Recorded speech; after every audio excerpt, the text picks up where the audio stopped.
What do you think we need to do to change our attitudes towards people that are struggling with addiction and mental health?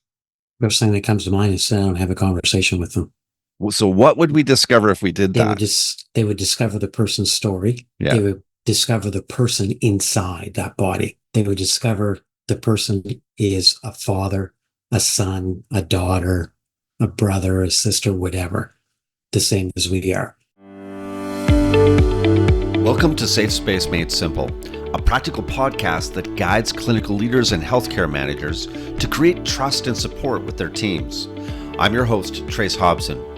Join me for weekly interviews, practical tools, and inspiring transformational stories of bringing people together in healthcare. Now, let's dive in. Hi, everybody. Welcome to Safe Space Made Simple. This podcast is designed for clinical leaders, managers, and executives who want to learn how to generate a safe space, especially in circumstances where that's difficult or it feels difficult. In today's healthcare system, we are navigating unprecedented complexity and complicated situations. One of those incredibly complex areas is for clinical people who are working with those that are struggling with mental health and substance use.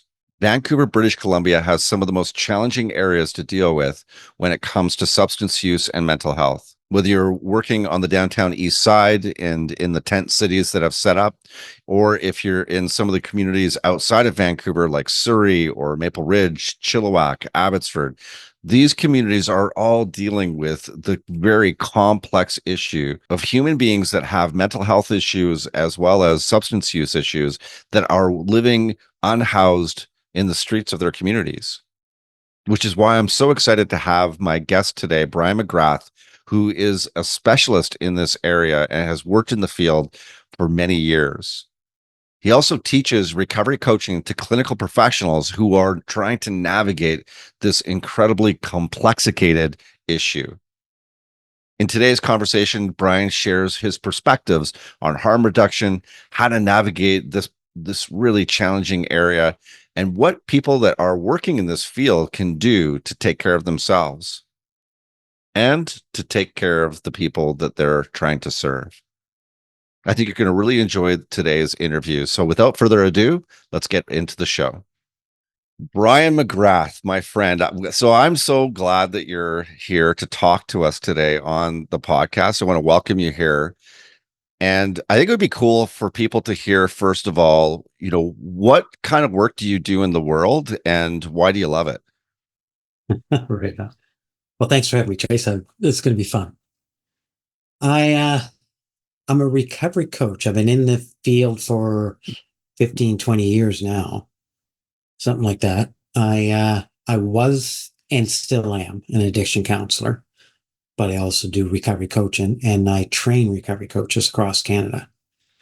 And one of the reasons I really love coaching in the recovery coaching part is because I don't dig into someone's past. I'm a counselor and I hate digging into people's past. It's that's not my strong suit. But what I am strong at is, so as in coaching, we say we're walking shoulder to shoulder with someone, looking the same way and moving that way. And that's what we do in recovery coaching. It's what's kind of blocking you? What's the barrier right now? And how can we get around it or through it or over it or whatever to keep you moving forward?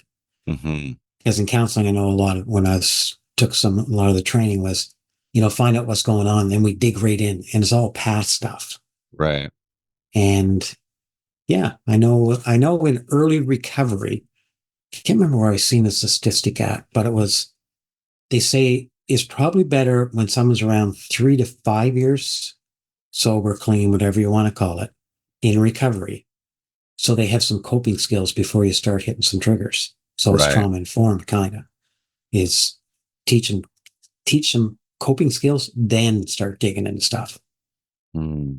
So Brian, when you look at the work you and I have known each other for a long time. We've probably known each other for 20 years, going on 20 years anyways. And I know that you've done a lot of work on the downtown east side. You've worked with people that are struggling with addiction and mental health for a long time. And the people that are listening are people that work in healthcare. Many of them probably do work with people that are struggling with mental health or substance use challenges.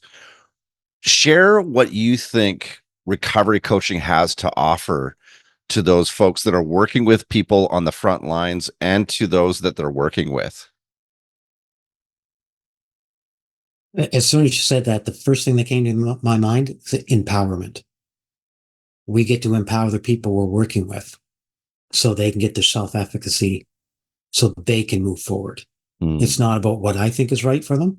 Right. It's about what they believe is right for them and what they need. So in recovery coaching, we train people how to do that and how to empower the client so they feel good about themselves. Because once they feel good about themselves and once they feel listened to, then they start moving forward. Now, one of the things I do say, especially coming out of the downtown east side, is as a recovery coach, we got to remember we're in it for the long haul. It's not something that's going to be solved in a couple months or a year. I mean, there's one guy I've worked with for 5 years, but he's moved out of the downtown east side now. He's held a job for a year. Like it took a long time, but now he's moving in life. So, and that's one thing he always said. He said, you were always just there. And for me, it was just, in recovery myself. And I mean, that also is we are there for the long haul. Absolutely we are. That's what it's about. It's about a relationship and about helping empower people so they can get the life that they want. All right. So let's double click on the relationship part, because I think of you as somebody who people naturally gravitate towards. And when you talk about developing a relationship with people that are struggling with addiction, I think that that can be sometimes challenging. So I'm curious, what kind of ingredients do you think go into a relationship that you're developing with a potential client that helps them to feel safe and to feel like you're not going anywhere? Well, one is do what you say, right? So if you say you're going to do something for someone, do it. Don't put it off, just do it. And if you're going to show up, show up. And when they show up, so, I mean, I'll go with working downtown east side. I would have guys that come into my office and we would sit and I would say, you can share what you want to share or not share, totally up to you. Mm-hmm. And some of them would say, I don't feel like sharing. I'd say, okay, that's okay. And they said, what do we do now? I said, that's up to you. And I said, you can carry on with the day or we can just sit here. And a lot of them would get up and leave. And, but they would come back like the following week, whatever, because I always had appointments for them, especially in the treatment center. So they always showed up. So I never pushed them or told them they had to do something. Here's what you got to do. It was an agreement. Mm-hmm. So if we're going to work together, so after I built a little bit of relationship with them, then I'd say, okay, once they start opening up a little bit, how do you want to work together? And the question was, what do you mean? You're just supposed to tell me what to do. And it was like, no, I'm not. So we're going to make an agreement. And I would say, in this office, you're allowed to swear if you want. I said, but you're not allowed to swear at me. I said, that's how I work. You get frustrated, swear all you want, but you're not allowed to swear at me. I said, if you swear at me, then the session's done. Mm-hmm. I said, so how would you like to work? I said, what are some boundaries of yours that you like or don't like? That so I know that I can respect what you want to do. Mm-hmm. So it's creating that, holding the space for someone, creating the safety, and again, it's empowering them, knowing they have a voice in how we're going to do this. Yeah, I really appreciate what you're sharing there. So what I hear and what you're talking about is you have agreements together. So that's part of what you're doing to create a safe space for them.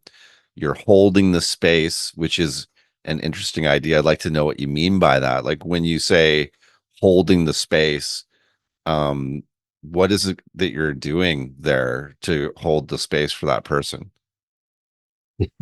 One of the biggest ways to hold space is silence. So when I hold space, I don't got to solve the problem. I'm just holding the space. It's here. This is our space to work with. If you want some suggestions, you can ask me and I'll give you some. But I'm not here to solve your problem. So I'm going to hold space. I will be quiet while you try and come up with ideas or suggestions or nothing. Or we just sit here and actually do nothing. And just breathe together. I love What was this. it? This reminds me of presence. Like for me, it's a fundamental practice of presence, listening, and questions, powerful questions. And I wonder about what you think about, like, how have you worked with people in this area for so long without burning out? And because I know a lot of people that work in this field, and one of the things that they struggle with is burnout, and also this feeling like there's just no way that they can make a change that's going to be impactful. People are dying that they're working with. Mhm. It seems like there's no hope, or that there's no change. So I'm curious, like, how are you working with that element, and what do you do about that, and what do you do about things like burnout? Burnout is it is, especially in this field. It's a difficult one in all the health field, the mental health and addiction, and I mean with COVID and all that stuff that was going on for years and still going on. I mean, a couple of things I do for me is I exercise a lot, hiking, running, stuff like that. Mhm. Uh, Therapy, right? Go. I do counseling myself, do therapy. I got a coach I work with also, but it's also, and it took me a long time to get here to realize, like with the person I'm working with, it's not up to me to solve the problem. I can't solve the problem. Yeah. It's not my, it's not mine to carry. This one was just said to me this summer. I was at some training with First Nations, and the lady that was presenting talked about the residential schools and everything. Hmm. And I felt kind of uncomfortable because I'm probably the only old white guy there. And I went to Catholic school with a lot of the First Nations back east and that. And so she asked me, she said, "You kind of look uncomfortable." I said, "Well, I am." I said, "Because what you're saying," I said, "I feel it inside." And she said, "No, this is not yours to carry." She said, "I'm not saying this for blame or anything." And she said, "This is not yours to carry." Mm. And that made so much sense as over the years working with the guys and women also. But it's not ours to carry. We're here to help and reach out a hand and have compassion. Mm. Like, I love the word compassion. Compassion to me is we really want someone to have the life they want. I really want someone to live the way they want, not the way I Mm. want, the way they want. But So that's do up to you them. think, with what you just said, do you think that that's one of the mistakes that you notice that people that work in the field make, that they're carrying parts of this that aren't theirs, and so that's what's making them tired? Absolutely. You can't, you cannot leave a job like this, especially when you think it's your job to fix them and then go home and be okay.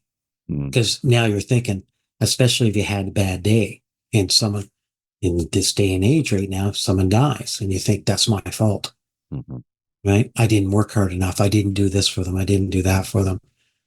And the truth is I tried to love someone. I tried to open, the road for them or however you want to say it. I tried to hold space for them. I tried to be there for them, but it's still not up to me. I know that it's not up to me. I mean, I still Yeah, get it's their affected. Don't, choice. yeah. I mean, I get affected, don't get me wrong, especially when the fentanyl first hit. There was, I think it was 6 guys that I was really close to that I was working with all died within Hmm. a matter of, I think, a month and a half. And because the fentanyl hit and it was all going on downtown at that time. And yeah, so it did affect me because, again, I'm human. So the first thought is I'm not doing my job well. Hmm. So then I just had to get some counseling and really talk about it. Like, no, that's not mine. I was there for them. And there's just some stuff that there's some stuff people can't get through. There's still stuff Hmm. I'm working on because I can't get through it. Right. Right. What so what you can't do alone, you can do together with other people as well. Like, I think one of the things that I think about a lot is that in order to have self-regulation, we need to have co-regulation. So we need a community of people that are working together, like, and especially with the work you're talking about doing, like, you can't do that alone. You need to have people that are on your side, that are supporting you. Um, it makes me also curious about what you think after working for years in the field about harm reduction. Is it working? Is it reducing harm? Like, what do you think about harm reduction? I believe it's necessary. I believe it's got a bad rap, but I also believe it's not done well. And what I mean by that is this may stroke or hit a couple people, but I mean, I'm in harm reduction right now. I'm managing a place around harm reduction. I've never worked that part of the field, so I really want to try it. And what I found out is like the government will pour tons of money into needles and pipes and all the stuff that they need to use, but they won't pour money into getting the proper training for the people or paying them well or having enough staff on to actually help people. They'll give them lots of pipes and stuff. So they'll let them, the term I heard this a while ago, they'll let them get high well, but they won't let them get well. So in order to get well, we need doctors to take wound care and everything else, because the people on the streets with the feet and all that there, they need maybe some trauma counseling. They need some coaching to get moving forward. They need a lot of support, and the support just isn't there. The government's not funding it well. And this is the thing that I think about too, having some sort of interaction with folks that are working in this field without a lot of understanding of trauma and how that's happening concurrently with addiction. You know, as Gabor Mate talks about, trauma and addiction are always together. They're always hand in hand. And so to your point, we're spending lots of money as a community or as a society on, like you said, helping them get high well. But what about trauma? What about addressing those things and helping people in that way? And so what do you think we need to do with that? How might we do it differently from your perspective, do you think? Well, I mean, if you go back, and Mate talks about this too, is with the methadone, that when it first came out, it was enough. They were supposed to go in to get enough methadone to level them out, so they weren't bouncing around, and so they could level them out enough where they could actually sit down and maybe talk with a counselor or a doctor or something and try and see what they can do to move forward. And I believe that's what they got to do here. It's the same thing. Like, people do need to use at times to level out, especially, I mean, I'm so glad I don't use anymore. The drugs out there are just, they're crazy. Like, it's just unbelievable what's out there now. So the addiction, the trauma and everything else that comes with it, and they got to keep using. I mean, we both know that I had to keep using just so I didn't feel the pain. Right. And that's what they're trying to do, is get rid of the pain. But again, they don't have the coping skills to do it. And we're not helping them with the coping skills. We're just giving them a needle and a pipe and saying, here. So we need training, well-trained people. I mean, there's lots of training. Coaching is one of them. We do need counseling and trauma counseling for both the clients and the workers. Right? The workers get affected. I know a lot of the staff that I'm with, you know, I mentioned this at I'll say almost all the staff meetings.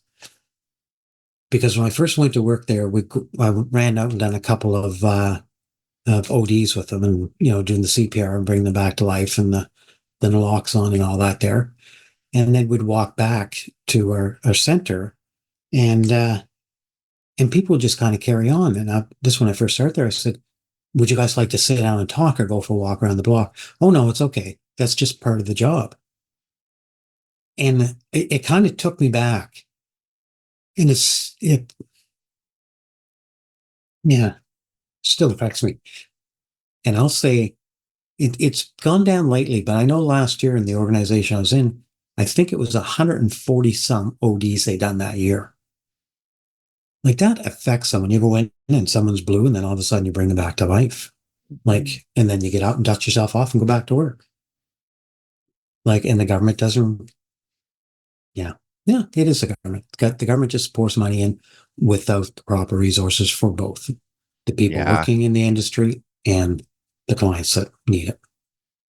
I think it's definitely, the government has a lot of work to do there. I also wonder about the attitudes within our society as well. And It's not easy. One of the things you're bringing up is that social connection, relationship, care are what people that are struggling with addiction and substance use and mental health need. And oftentimes, the nature of the malady they're dealing with or the nature of the challenge sort of alienates them from society. Mm. And what I notice is there's a lot of incredible people that are doing work in this field that really love and care for and support these folks, these people that are dealing with this. And then there's also a really big group of people that have attitudes that are not conducive to people feeling safe, that are not conducive to people feeling cared for or supported.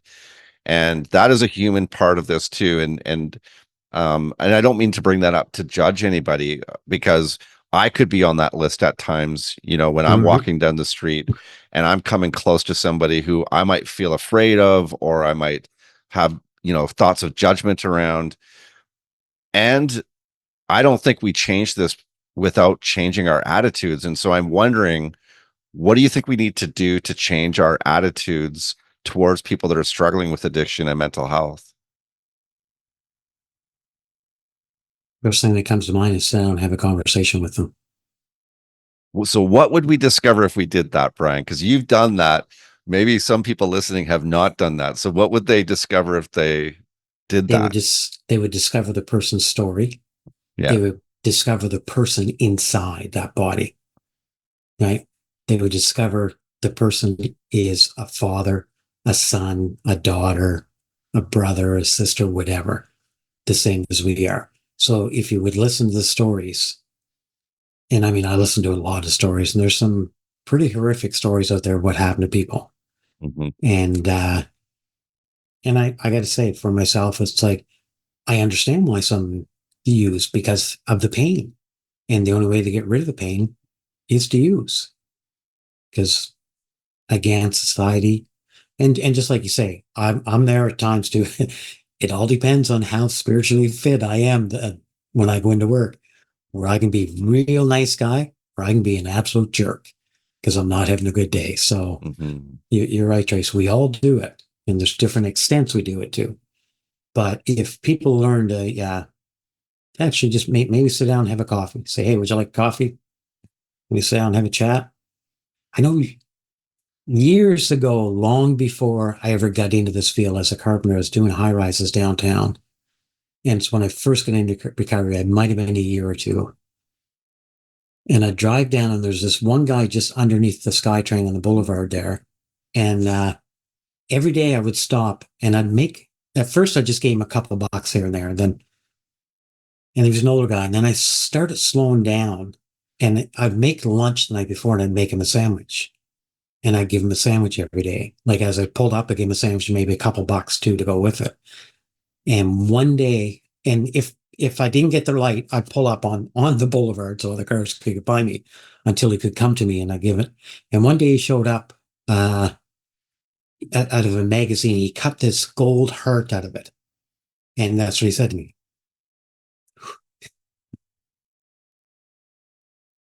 "Hmm." He said, "You got a heart of gold, boy." He said, "And have a great day." And right there was just that couple sentences that made my day. It was Mm. like, man, this is something else, right? This He guy called you is, boy too. That sounds like an yeah, East Coaster. yeah. Geez, it could have been, eh? He must have recognized one East Coaster to another there, Brian. Yeah, that's Oh, great. yeah. Wow. Yeah. But that was it. Yeah. Like, it was just, and again, it's compassion. It's just something to eat. And yeah, hope you get what you really need. Yeah, loving people is not something. I think sometimes I fall into the trap of thinking that we got to get people somewhere. Like we got to get them to over there, like whatever over there is in Is, my yeah. definition of that. What you're telling me is no, actually we just got to love people and just be there with them without a whole bunch of attachment to expectations. Yeah. Um and I hear that recovery coaching can do that in some way. Coaching as a practice helps you to put the responsibility where it belongs. It's with that other person, puts the agency and efficacy with that person, not with you as a coach. So what might, somebody who's listening, who's working in healthcare right now, and within mental health and substance use, um, let's say that they don't have recovery coaching as a practice in their practice professionally. What what's the process for learning recovery coaching, and how might it support them in their practice of working with people that are struggling in this area? So to learn about recovery coaching, I mean, there's a few trainers out there up in Canada, down the States. We have one of them, and just again signing up for something like that and learning about it. And there's lots of conferences around nowadays too that you can find out about coaching and what it's about. I mean, coaching. I'm a certified leadership coach also. So coaching is coaching. It's learning about people or learning about an organization. It's learning about them. That's all it is. And some people like to make it a little bit more complicated. And I mean, there's skills to go with it. Don't get me wrong. It's a skill. And that's the nice thing. It's a skill. So it can be learned. It's not something you have or don't have. It's a skill. So it can be learned. People, a lot of people say, oh, you have it or you don't. No, it's a skill. So you're being so modest. You train recovery coaches all over the province of British Columbia and Alberta. So I'm just going to call that out because I know that you train coaches all the time. So when you're training people and they're coming to your certification for recovery coaching, what are sort of the top three or the first three skills that you're trying to teach them to have? Well, one is motivational interviewing, right? But in the motivational interviewing, the top skill in there is reflective listening. And there's three different kinds of reflective listening: is repeating back to them exactly what they're saying, or putting it in your words and repeating it back. And one of the other great ones is reflecting a feeling back to someone, right? Because them three things is, again, you're starting to really listen to someone and you're reflecting back. So you're trying to understand exactly what they're telling you. Because most times, I'm guilty, someone will say something, it'll trigger something in my mind, and I'll start thinking about it and miss a bunch of stuff they just said. Right. And so I'm not learning about them. So when I just really concentrate on listening and reflecting back, so here's what I hear you saying. That sounds really frustrating. See, when we reflect a feeling back, I know in recovery, my feelings are all messed up. I didn't know, they were very confusing. So when we reflect something back, it's like a person really gets to think about it. Yeah, that was really frustrating. Or no, I was just really angry. So then we can get to there. And the best way to understand too is, I like Brene Brown. She says, empathy. Because years ago, I know everybody said, oh, empathy is walking on my shoes. Well, you can't, because it's our experience in our own shoes. But we can connect to a feeling. So if someone says, yeah, I'm pissed off, I know what that feels like. Right. Because the situation may not piss me off. It may piss you off, but when you say I'm pissed off, oh, I know what that feels like. So I can connect to the feeling. So when we reflect a feeling, then there's some connection there. And so that's one of them. The other one that I really enjoy is appreciative inquiry, finding out someone's strengths. And because everybody has strengths. And as an addict, with all the stigma and everything else, they've been beaten down a lot. They don't believe they have them. Right. And when you start asking, like, some of these people been on the streets for a long time, they got a lot of freaking strengths. They're still alive. They're still moving and grooving. I don't know if I could do that. Like, it's a lot to be on the street. It's a lot of work. It's a lot. Yeah. So they got a lot of strengths. So helping them find out what are them strengths, right? And how can you use them to move forward? So appreciation requires a big one. And then I think there's so many different topics that we got a lot of topics. And I think the other one too is being trauma informed. Right. So we don't trigger ourselves and we don't trigger other people. Or if we are triggered, we have some coping skills to work with, or if someone else is triggered, maybe we have skills that we can help them with. Yeah, I really like this. So reflective listening, but I really liked the reflective feeling. So what you mean by that is what you said when you sort of modeled that in this conversation by saying, oh, that sounds really frustrating. Is that what you meant by reflective feelings? Yeah. Okay. And then appreciative inquiry. And then the last one was again. Trauma informed, being so we don't trigger stuff. Okay. So what do you do or what are you watching for when you're working with a client and you want to be trauma informed? What kinds of things are you doing and saying, and what are you watching for? Well, when we're working with the clients, the things we're watching for, if they're engaged, then all of a sudden they stop being engaged. Something just happened, right? Because now they're withdrawing. Mm-hmm. So something happened. There was a movement or a word or something that now they're putting at the wall. Like, no, you're not getting in now. There can be that there, or there can be someone now they're getting a little aggressive, right? In the session. So you can have two sides of the coin there, sitting back, not doing anything, aggression. The other one is sweating, right? Or confusion. They start getting confused around a bunch of stuff. Right. One of the biggest ones that I notice is they want to answer the question the way they think you want it answered. Mm-hmm. Because they think you hold power over them or something. So they want to get it right. So they can be your friend or whatever it is. Mm-hmm. And that's a tough one because I know in treatment centers. So I'm going to pick on a treatment center, and I talk about this in our training all the time because there's transactions and transformations. Mm-hmm.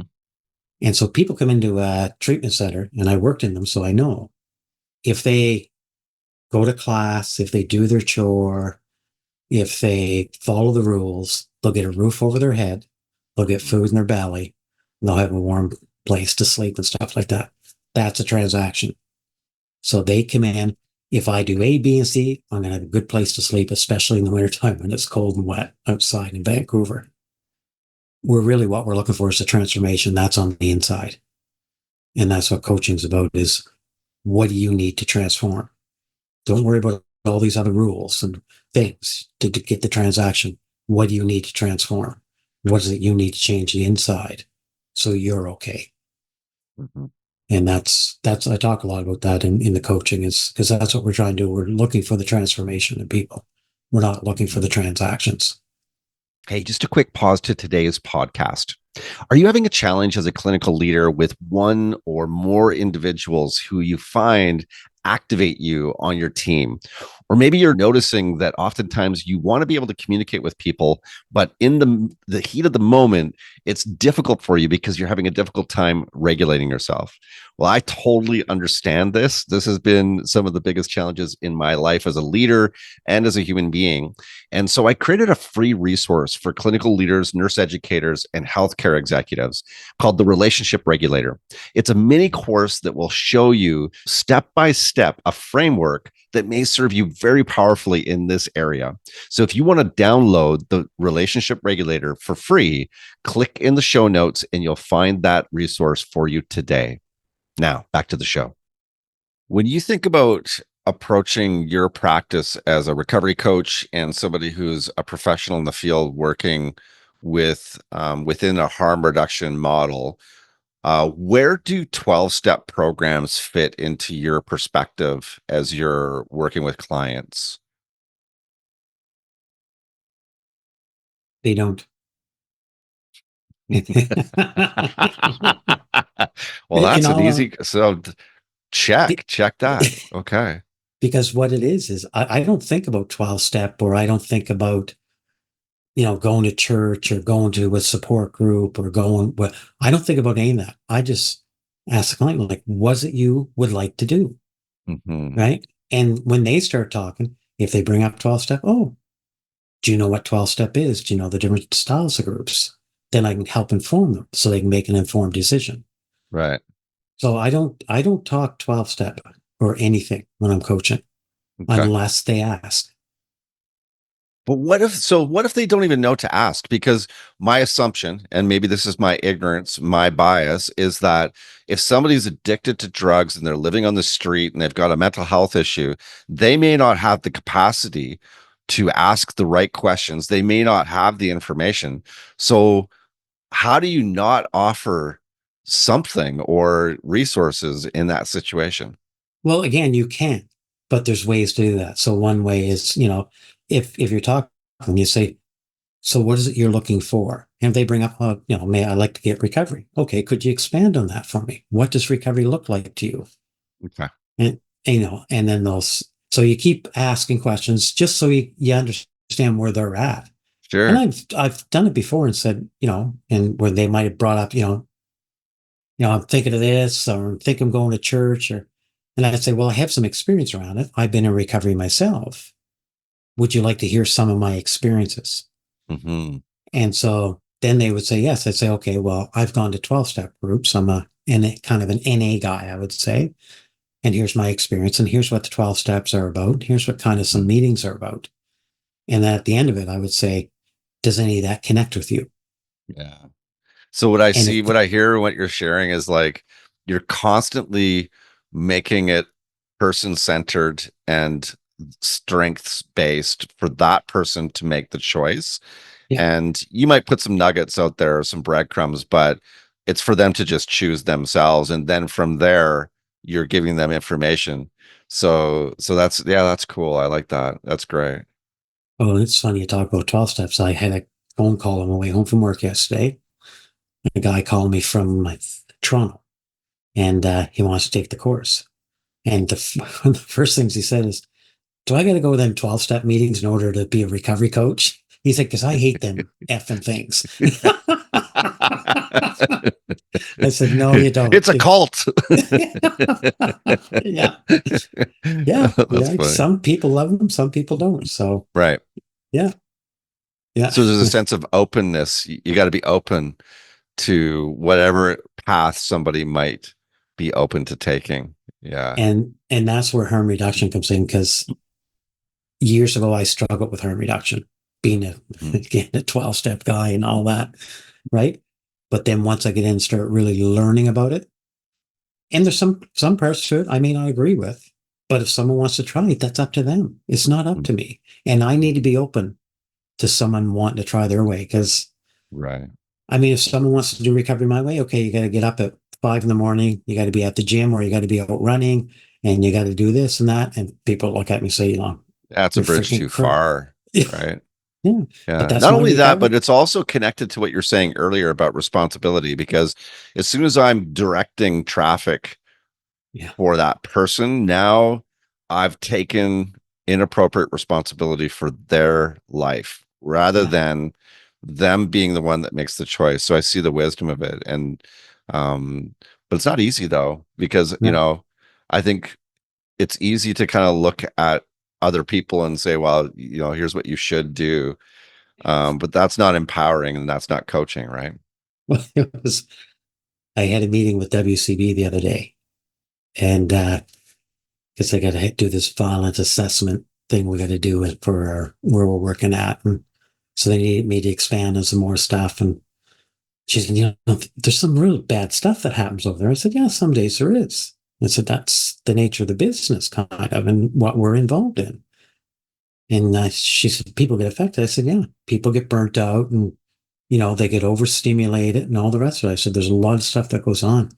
She said, you really got to get some training in there and get preventative. I looked at her and I said, I love how people get to stand on the outside and point and say, here's what you should do. I said, come over and work with us for a while and tell us how to be preventative. It's pretty darn hard in harm reduction, right? You got people use and everything. It's like, you can't, like, you don't know what's going to happen from one second to the next. Right. So, and just Right. what you're saying. So people are always saying, oh no, here's what you should do. If you do this, you'll recover. Yeah. I had people tell me for a lot of years how to do it, and it didn't work. And yeah. No, it's a what I like to call it as a complexicated problem. It's complex and it's complicated. So you smash those two words together and you got something that's super complexicated. This is not easy. Yeah. And so I really love the work that you're doing, Brian. And it also makes me curious about how can people get in touch with you? Because I know that you're training different organizations and teams and people in recovery coaching. So what's the best way for people to get in touch with you, and what kinds of programs do you have available? Uh, well, the best way is we have a web page. So Optimal Recovery Coaching Associates. You can look it up, ORCA for short. My phone number, it's on the page, 604-791-7992. Yeah, and we'll put those in the show notes as well. Yeah. Do you have any upcoming programs or trainings? Yeah, I just finished one training with an organization down on the east end of Vancouver. We trained their staff, and now we started our next one. I believe it's September. It's right after the long weekend. I can't remember the exact date. I'll look it up right here. But so we do a lot of recovery coach training. We also have training where we can go in and consult with organizations and how they can work with recovery coaches. And we have one for professionals like doctors, stuff like that. Because what we say as a coach, we're not there in competition as we're not competing with doctors and counselors and therapists and that. We're there to complement them. Mm-hmm. Right? We're not trying to do the work. If someone needs a counselor, I'll find a counselor for them. Like I'll find a few counselors and I'll let them pick a choice. Here's three or four different ones. Which one do you think you'd like to try? And same thing with doctors, same thing with everything. There's actually a really good one downtown, a psychiatrist downtown when I was working down there. He would let me come in for the first few sessions with my client until my client got, I hate the story. I shouldn't be saying my client, with the person I was working with. That's a bad thing. They're not my client. I know. I made this mistake yesterday. I was in a training for lateral kindness yesterday. It's an Indigenous training, and the language that I have grown accustomed to is to talk about my clients as well. And it's partners. They're my partners. Yeah. We're partnering together. And so I got caught at the end of the training. I said, my clients again. So I hear you, man. We'll help each other. Yeah, exactly. Yeah, exactly. But yeah, so we'll help professionals know how to work with a coach. Right. Right. So we're not training them to be a coach. We're training them how to work with coaches and what coaches can actually do for them to help complement what they're doing. Yeah. Nice. Because we've trained a couple of coaches and they were labeled mental health coaches. They took our training because now they're working with doctors and the doctor's saying, here's a patient. I don't got the time to find them these resources they need. That's your job. And so the coach works with the person saying, here's some ideas, here's some places, what else is it that you think you need? So we train them in coaching and how to ask the questions and how to find the resources. That's amazing. So if you could say something, let's say that there's somebody listening who's working in this field and they're tired and maybe they're a little bit disillusioned, and what are a couple of things you could tell them just in closing that you'd like to say to them to maybe encourage them?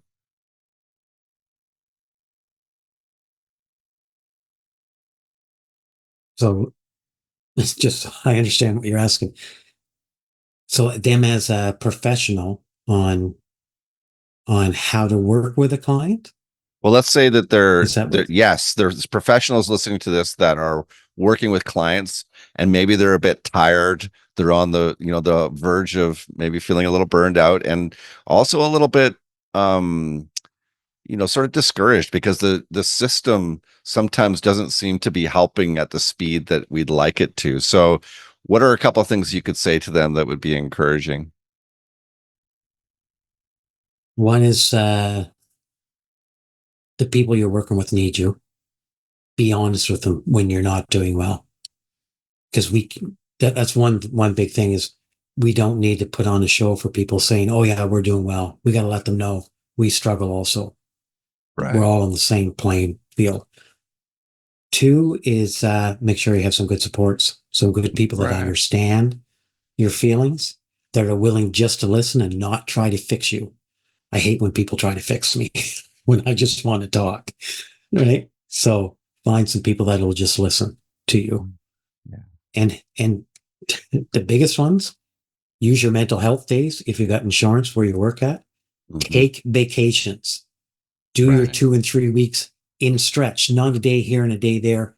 Take it in a stretch. You need that time for your body and for your mind and everything to relax and regenerate. Regenerate. Regenerate. Yeah. I think you just made up a word. I did. That's an awesome word. Regenerate.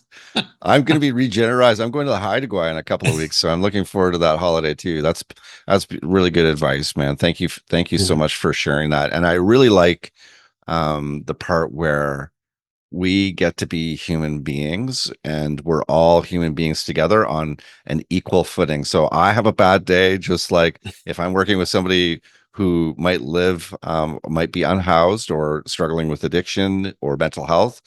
To be honest like that, it just humanizes it. We're all human beings together. So I really appreciate that, man. Brian, thank you so much for being on the show. And I'll make sure that we put everything in the show notes so that people can reach out and connect with you.